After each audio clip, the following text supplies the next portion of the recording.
You're listening to the Kitchen Confession Podcast with Chef Mary Mammoliti. I've taught for over 20 years. I want people to get back in the kitchen, but I also want them to get back in the kitchen and be happy and be comfortable and learn how to cook the way we cook. You know, if you have 10 things in a cookie recipe, you only have 9, you're not supposed to say, oh, I can't make it. You're supposed to look at the recipe and go, oh, I'll just use this instead. And I know it's not easy, but sometimes, I want people to just start feeling comfortable with it. So that's sort of the premise behind how I wrote the book. Was pretty easy. There's no ingredients for the tears of a virgin mermaid. That's Suzie Durigon, and today we're playing catch up and talking all about her brand new cookbook, Just Crumbs Baked. On this episode, we're going to do things a little different and do a little chatting, and then take you all into the Kitchen Confession kitchen to make a recipe from Suzie's cookbook. I'm so excited. Welcome back, Suzie. I feel like I have to say that like in Oprah. Welcome back, Suzie. And you get one, and you get one. What's changed for you since we've last talked? Oh, everything. I'm like, the only good thing is that a long time ago, my hairdresser told me that having gray hair is genetic and really doesn't have much to do with stress. Cause I'm like, yeah, I'd be like gray 3 times over just because, I'm generally a busy beaver kind of person. So that's just who I am. But it's the process of the cookbook and the not knowing of all the stuff is... Okay, wait, you mentioned cookbook. You slid in there. So what has changed? I published a cookbook. Yeah, I'm an author. Woo! I know. It's been a bucket list thing since I was 20. And So this is definitely a book close to your heart. And it is. Took a little while. It was a while in the making. Yes, a very long while in the making. It was a long while in the thinking and then a long while in the making because I had like a gazillion hurdles that I had to jump over, but it's good. It's done. Gorgeous, gorgeous cookbook. Thank you. Just Crumbs Baked. A no-nonsense approach to baking with a spoonful of nostalgia and a pinch of humor. I friggin' love that. Right on the cover. Thank you. Why did you want to write this cookbook? It's so funny because I remember in my early adulthood listening to people that were probably my age now, like old people. And and I remember always listening to people that were sort of at a point in their life where they were close to retiring. And the conversations that really stuck out were, I would have done that if I just, had the time, had the money, had the whatever. When I was in culinary school, what are you going to do with this? And I used to think I'd love to, I never wanted a restaurant, but I always wanted a little bakery, where people would come and buy muffins because they liked me. And I'd be like Norm from Cheers and they'd be like, hey, Suzie. And I'd be like, yay, have a coffee.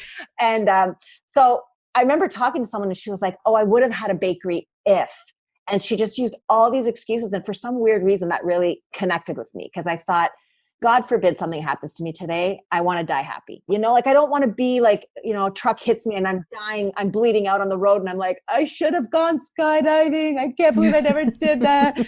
I'm good. I've done but the book was sort of always in the back of my mind. And I think in the back of my mind, as my kids got older, because I have 3 kids, they went to university and now 2 of them are living on their own. And that's what happens when you have kids. They're like, oh, mom, that recipe. Oh, mom, that recipe. And so I think years ago, before I was even married, I thought, if I ever wrote a cookbook, I'd love it to be all the recipes that I make that my kids it'll be like a legacy book, right? For them and they'll have something. And then just over time, it morphed into something else and then into something else. And now it is what it is. Was there anyone in particular or anything that was the inspiration for this particular cookbook? Actually at the beginning, the funny thing is at the very beginning, 6 years ago, I started a project called the Bake It Forward Project. And it's in the book. There's a little section that talks about it in the book. And it started off that I would write letters to people that meant something to me. And then it morphed into baking because I thought, I bake. Why can't I bake? So I would find people in my life or people that someone had told me about that was either doing incredible things or was going through a hard time or something, and I would bake for them and drop it off. And I would post about it if it felt right, not for any other reason except just to, show the world that a really small act of kindness can create a ripple effect. And that's what I wanted, was the ripple effect. And so that's when I was like, this is it. I'm going to write a book about Bake It Forward. It's going to be called the Bake It Forward Project. And it'll be an amalgam of Ina Gartner means the humans of New York. Like it'll be a coffee table book that will be like stories that will be peppered with recipes. And I was like, yes, I'm going to do that. And so of course, all the recipes were baked. I know, because I have the book right in front of me. But what are the recipes that people can expect to find in the cookbook? So I tried really hard to make them first easy. Secondly, a little bit nostalgic. Like some of them, I'm Italian, so some of the books, well, you would know because you're Italian too. Some of them are nostalgic, not because they're Italian, but nostalgic because they remind me of like when I was a kid. So they, of course, there's some Italian cookie recipes that reminded me of a kid, but there's also, mac and cheese in there, and there's just things that I think people that are, I don't know, anywhere between 30 and 60 might feel a little bit nostalgic in that way. I've made them really easy so that anybody can make them.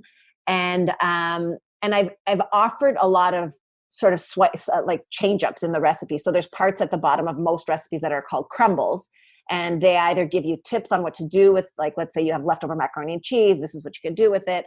Or it'll give you like an idea to change up, like change this flavor combination for this flavor combination. Or I've taught for over 20 years, and I want people to get back in the kitchen, but I also want them to get back in the kitchen and be happy and be comfortable and learn how to cook the way we cook. Is, if you have 10 things in a cookie recipe, you need 10 things and you only have 9.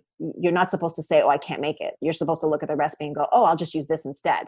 And I know it's not easy, but sometimes, I want people to just start feeling comfortable with it. So that's sort of the premise behind how I wrote the book. Was it's pretty easy. There's no ingredients for like, the tears of a virgin mermaid or anything in there that you're going to have to go find somewhere. So what would be your favorite memory related to some of the recipes in Baked? Oh gosh. You know what? There's so many recipes in this book that are so nostalgic because, my mother was a baker, my grandmother was a baker. There's a chicken and gnocchi recipe in there that's really super yummy. Every time I think of gnocchi, I think of my grandmother because she would make them all and I would run the gnocchi over the fork to make the little marks on the gnocchi, that part that, collects all the sauce. Mm-hmm. And that was my job. And I remember when she died, my mother asked me if there was anything I wanted. And I said to her, could I have her pasta board? Because I remember standing next to her. And I remember when she would roll the log out, like the rope to make the gnocchi, mm-hmm. her arm fat would jiggle, like underneath her arm. I love that. And so I would look at it and I remember like caressing her arm and feeling how soft, like, how soft old crepey skin feels. It feels like tissue paper. And I remember like I would rub soft with old crepey skin. Yeah. Well, that's what my arms feel like right now. It's really gross. So I would literally, and I don't know if you remember, but like Italian children were to be seen and not heard, right? Like you just stood there. And that's why people are like, oh, you must have had great memories baking. And I'm like, are you kidding? Then we'd like dirty all the plastic covered furniture. Like you can't touch anything. You have to watch. They would give us a make busy project. That's right. Exactly. So she would let me help a little. But I remember when I was little and I would stand next to her, that grandmother smell? That yes. That you can't describe it, but it's a grandmother smell. It's like, I don't know, it's like mothballs mixed with like soap or something. I don't know. And hard candy. So yeah. Oh my goodness. And so when my kids were little, and I think I didn't even have my third yet, but they were napping. And I remember I was watching Biba. Remember Biba's Kitchen on TV? Yes. Yeah, I met her. So did I at Villa Colombo. But back then there was no Food Network. There was just like mm-hmm. Right? So she was one of the people that had a cooking show and she was making gnocchi. And I was like, you know what?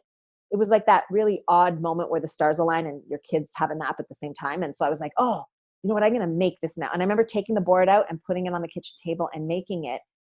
And I smelled my grandmother. Like as I was rolling out the gnocchi, I remember smelling her. That's incredible. And when Paul, I remember we had gnocchi for dinner and I said, wow, he goes, these are really good. And I said, yeah, I said, because my grandmother was here. And he goes, what? And I said, yeah, I said, I smelled her. I said, I swear she was standing next to me. Like it had to be her.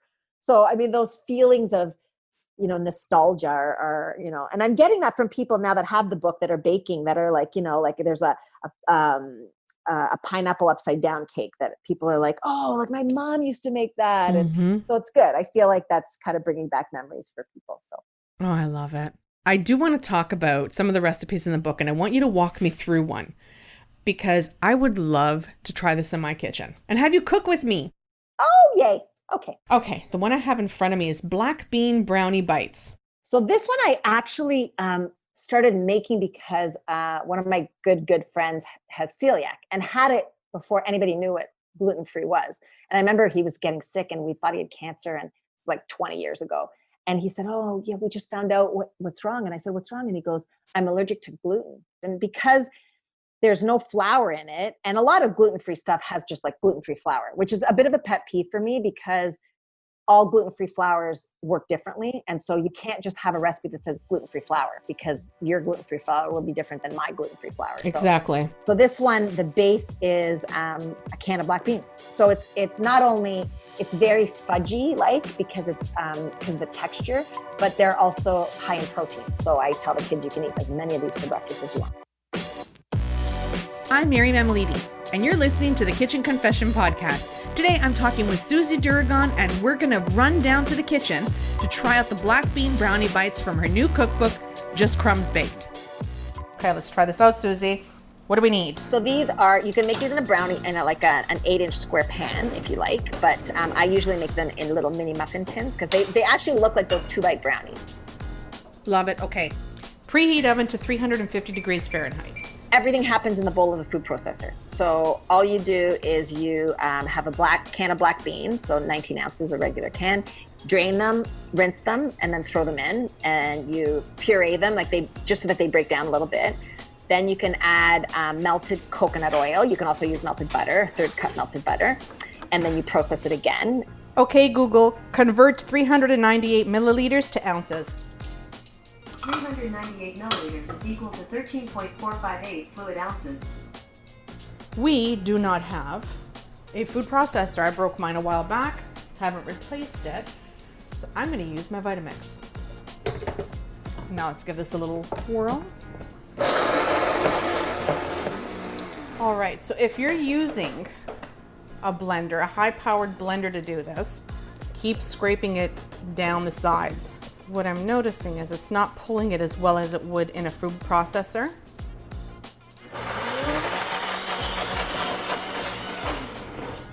And then you add a 1/2 cup of sugar, granulated sugar. I'm sure you can use coconut sugar or another kind of sugar that's not refined. What's that song? Honey, sugar, sugar. Add 2 eggs, a 1/2 cup of unsweetened cocoa powder, a couple of teaspoons of vanilla, and a pinch of salt, and you process it again. So now you just keep the processor going, and it'll eventually turn into what looks like a batter because you're breaking down the skin of the beans. My favorite vanilla to use is always the Madagascar. Let's give it another whiz.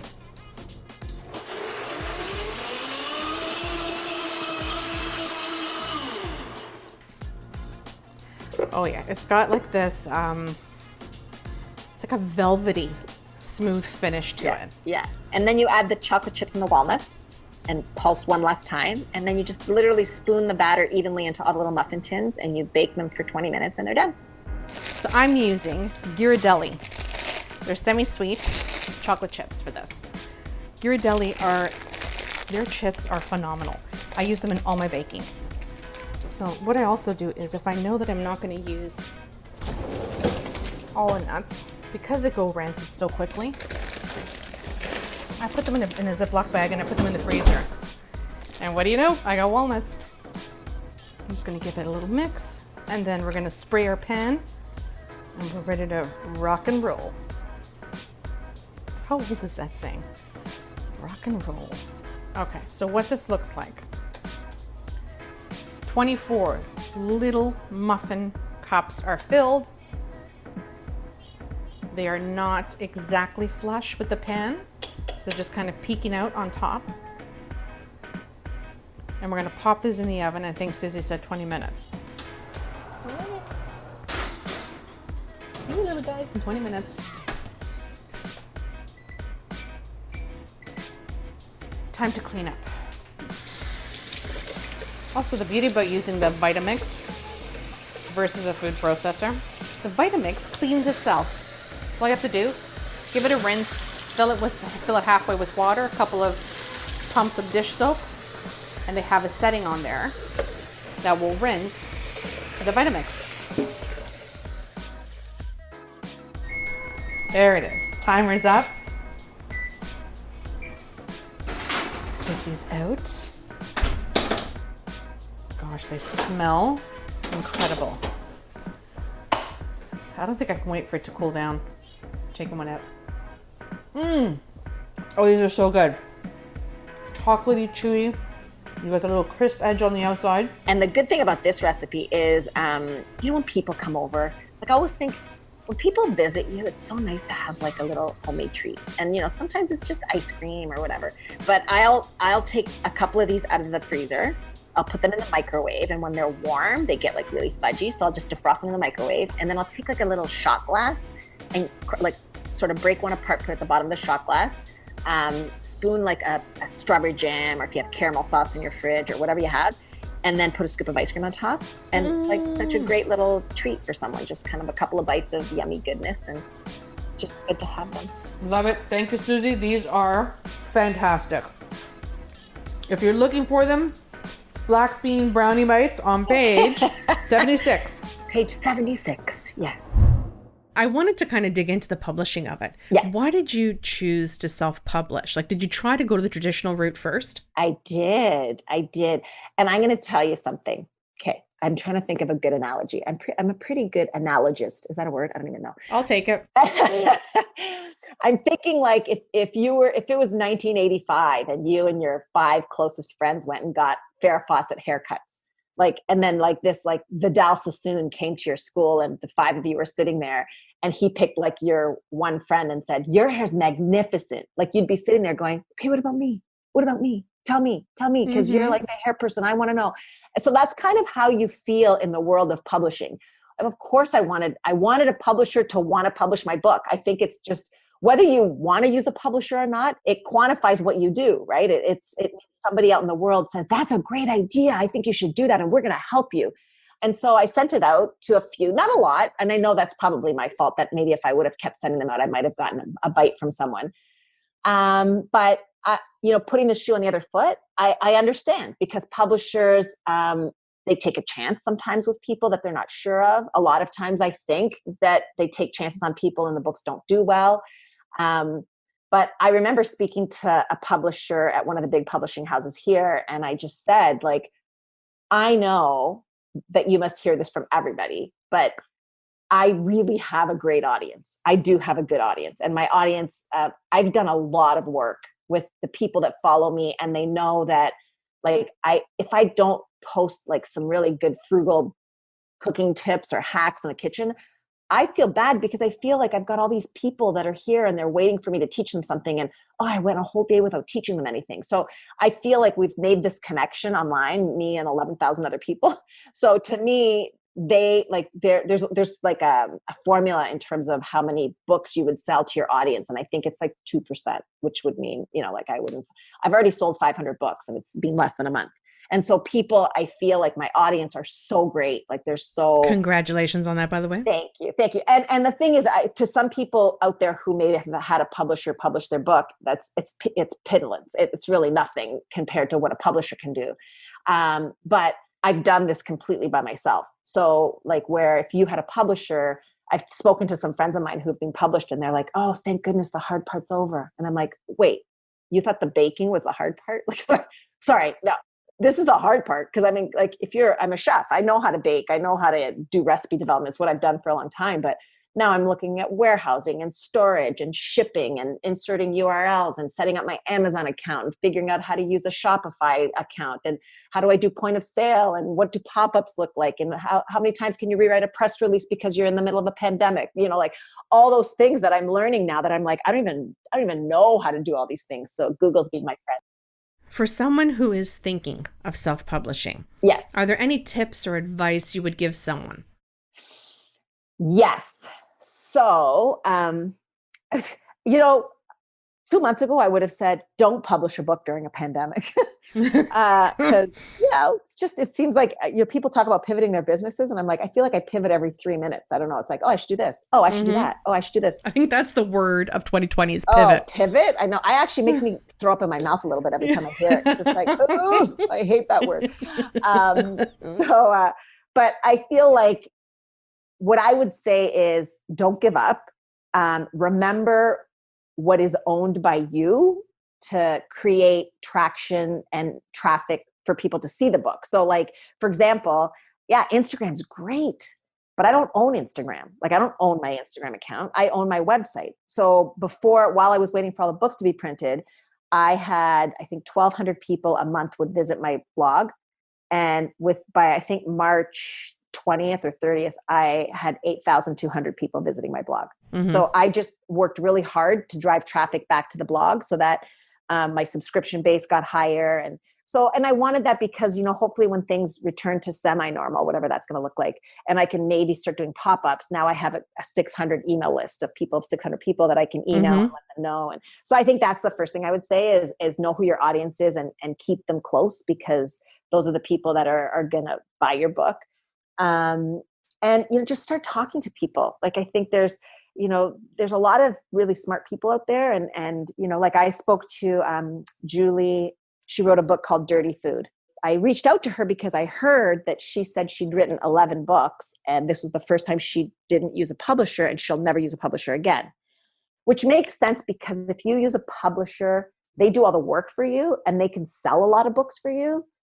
But you as the publisher, as the author, make like, I want to say like $3 a book, like on a $30 book. It's not, I don't even think it's that much. Mm-hmm. And then if, let's say you do your own little pop-up and you want books to sell, you have to buy your books back from the publisher at a reduced rate, and then you have to sell it. So it's really hard for you to make money. And that's why they always say when you write a book, don't write it to make money, because there's a good chance you're not going to make money. And where with me now, when I sell my book on my site on Shopify, because it's linked to my website, I make all the profit. So if it's a $32 book, I make $32. But I'm also $50,000 in the hole right now. So I have to sell a lot of books before I start making money. So I'd love to talk to some publisher just to find the numbers and run the numbers to say like, okay, so if you sell 10,000 books and you only make $3 a book, and you have an advance, so you use that money on photography and all that stuff, where I had to pay for all of that. So I don't know how it works out in the end. I'm thinking that I might be a little bit farther ahead in terms of making a little bit more money. But, in the end, it's really hard because most of the time when you run a business, you factor in your time or what your time is worth. Mm-hmm. And if I did that, the book would cost like about $1 million. Especially because we know that this book is a labor of love for you. It totally is. Okay, so we've talked about nostalgia, your book. What are you baking or cooking or something or doing right now in your kitchen? What's happening in your kitchen right now? Right at the moment? I have 3 sinks full of produce, just because all the stuff from the garden. I have kale in one sink. I've got radishes in another sink. I've got cucumbers in another sink. So they're just sort of soaking to get all the dirt off of them. So. And can I just say how jealous I am of your garden? I love it, because mine is a city garden. Yeah. So it's growing a little slower than yours. Oh yeah, no. But it's getting there. Yeah, my babies are growing. Yeah. And you know what? You've done that before? You've had a garden before?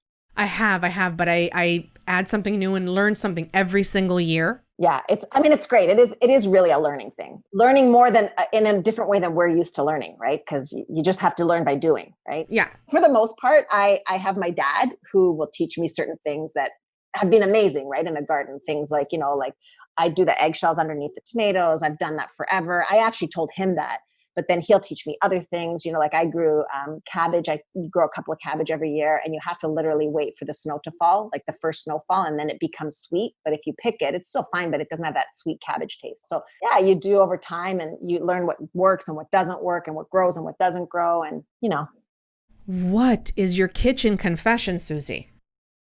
Oh gosh. Okay, so my kitchen confession is, I'm going to tell you this. Yeah. People, and I don't know if you get this because you're a great cook. People will say, I'll never have you over to my house for dinner. And I'm like, why? And they're like, well, look, what would I make for you? And I'm like, pretty much anything. Like I am the farthest thing from a food snob you would ever meet. Like there are people in my food world that are like, pshaw, you eat Pop-Tarts? Yeah, hell yeah, I eat Pop-Tarts. I eat it all. I eat mac and cheese if it's there. I'll eat anything. And I'm like, you know what? Like, if I want a hot dog with sauerkraut and onions and lots of mustard on a white bun, I will have that because that's what I'm craving. I don't want to have a vegan sausage on a gluten-free bun with, I want the real stuff. Like, I just want the real stuff. So, I'm a homemade person. I make everything from scratch, but you know what? There's something to be said about eating what makes you happy, because when you're happy and you eat what makes you happy, the chance of you staying in the kitchen and creating something else is way more likely than if you go in the kitchen and try to create something that you just kind of make the healthier version or the fast version or something of what you actually want. Oh, amen to that. Thank you. Thank you for coming. Thank you for talking to me. Thank you. And for this gorgeous, gorgeous cookbook, Just Crumbs Baked. That's me. So yeah, even if you don't love to bake, people have told me that they like just sitting and reading it, which makes me very, very happy. And it is. It's a lot of fun. Yeah. And when Amazon gets their act together, it might be available on Amazon, but right now it's available on my website. So if you go to justcrumbs.ca and you look at the shop link, it's right there. It's that time. We've reached the end of another show. Be sure to visit kitchenconfession.com for more recipes and foodie finds. I'd like to thank producer and editor Matt Agnew, and our music this week came from taketones.com. See you at the next episode.